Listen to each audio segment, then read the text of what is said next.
हर महीने शिवरात्रि आती है, प्रत्येक महीने शिवरात्रि पड़ती है और प्रत्येक महीने की शिवरात्रि पर अगर आपसे बन सके, आप दुनिया में अगर आपके पास में लोग कहें कि ये बहुत गरीब व्यक्ति है, बहुत साधारण व्यक्ति है, इसके पास धन नहीं है, वैभव नहीं है, सत्ता नहीं है, इसके पास खुद का मकान नहीं है, इसके पास खुद की प्रॉपर्टी नहीं है, इसके पास खुद की दुकान नहीं है, दूसरे के यहाँ काम करता है, इसके पास कुछ भी नहीं है, हम उनसे कहेंगे 12 महीने शिवरात्रि आती है, 5 जगह पर चढ़ाई हुई बेलपत्र, आप एक वर्ष 12 शिवरात्रि का एक नियम ले लो, 5 जगह पर बेलपत्र समर्पित करना सीख जाओ। एक बेलपत्र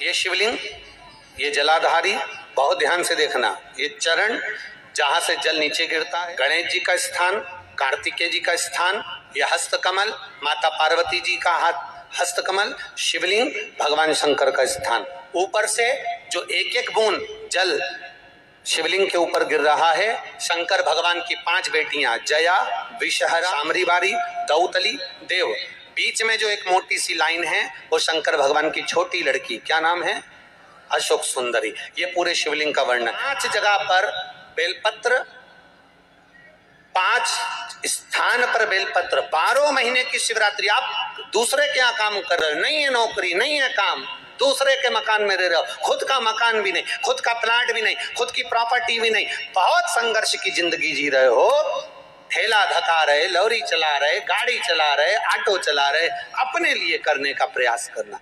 घर में जितने सदस्य हैं, 12 महीने शिवरात्रि आती है, एक बेलपत्र अशोक सुंदरी वाली जगह पर डंडी का मुंह नीचे की ओर, दूसरी बेलपत्र माता पार्वती जी के हस्त कमल पर, ये तो पत्ती जो होती है, इस पत्ती के 2 भाग शिवलिंग के बीच में हो। तीसरी बेलपत्र भगवान शंकर के शिवलिंग पर, डंडी का भाग आपके विपरीत दिशा में हो, विपरीत दिशा। चौथी बेलपत्र भगवान शंकर का जहां से जल बहकर जाता है, जमीन पर जो जल बहता है, जमीन पे से जो जल बहकर जाता है, चौथी बेलपत्र उस जमीन के जल पर जहां से वो पानी बहकर जा रहा है, पूरे शिवलिंग को छोड़कर जहां से पानी जमीन पर बहकर जा रहा है उस स्थान पर। और 5वीं बेलपत्र नंदी का जो पांव ऊपर उठा हुआ है उस पांव के पास में 5वीं बेलपत्र समर्पित करना। एक शिवरात्रि से लेकर 12 शिवरात्रि जो 1 वर्ष तक कर लेता है, 1 वर्ष अपनी कड़ी मेहनत के साथ में मेहनत पूरी करना। और ये 5 बेलपत्र हर महीने जो शिवरात्रि आती है उस पे समर्पित करना प्रारंभ कर दीजिए और मेहनत करना प्रारंभ कर दीजिए, आपको आपके कर्म का फल मिलेगा। साल भर के अंदर आप अच्छे बनकर बैठ सकते हैं। शिवरात्रि 12 महीने आती है, 12 हर महीने शिवरात्रि।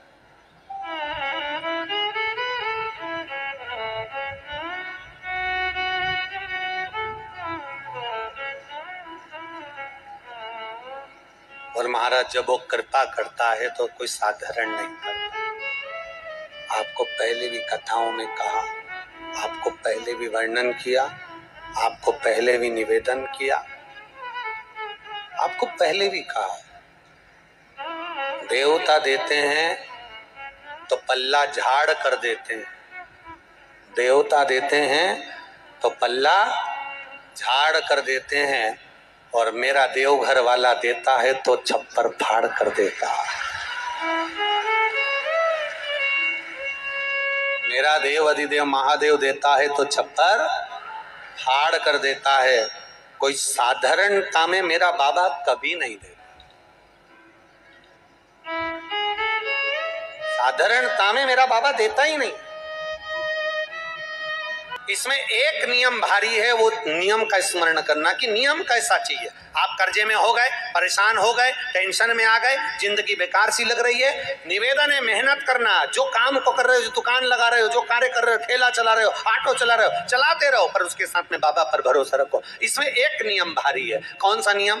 कि मान लो 12 शिवरात्रि में आप 1-2 शिवरात्रि शिव जी के मंदिर पहुंच गए, तीसरी शिवरात्रि पर भूल गए या किसी कारणवश कहीं दूर चले गए, ना जा पाए, तो घर के जितने सदस्य हैं सबसे निवेदन है कि 12 महीने की शिवरात्रि का नियम बना रहे हो तो घर के सभी लोग बेलपत्र चढ़ाने का नियम बनाओ। उसका कारण ये है, घर का एक व्यक्ति अगर बाहर चले भी गया, घर का दूसरा व्यक्ति शिवरात्रि को भूल भी गया, घर का तीसरा व्यक्ति किसी कारणवश काम में लग भी गया, तो घर का चौथा व्यक्ति तो शिवरात्रि याद रखेगा और हमारा नियम पूरा हो जाएगा। नियम पूरा हुआ तो हमारा कार्य,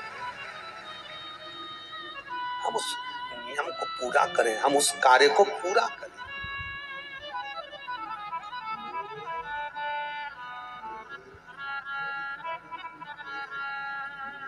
मेरे बाबा दया करना, मैं तेरे भरोसे हूँ। भोले बाबा दया करना, मैं तेरे भरोसे, ना घर के ना परिवार के, मेरे बाबा दया करना, मैं तेरे भरोसे, मेरे बाबा दया करना, मैं तेरे भरोसे, ना इनके भरोसे हूँ, ना उनके भरोसे हूँ, ना इनके भरोसे हूँ, ना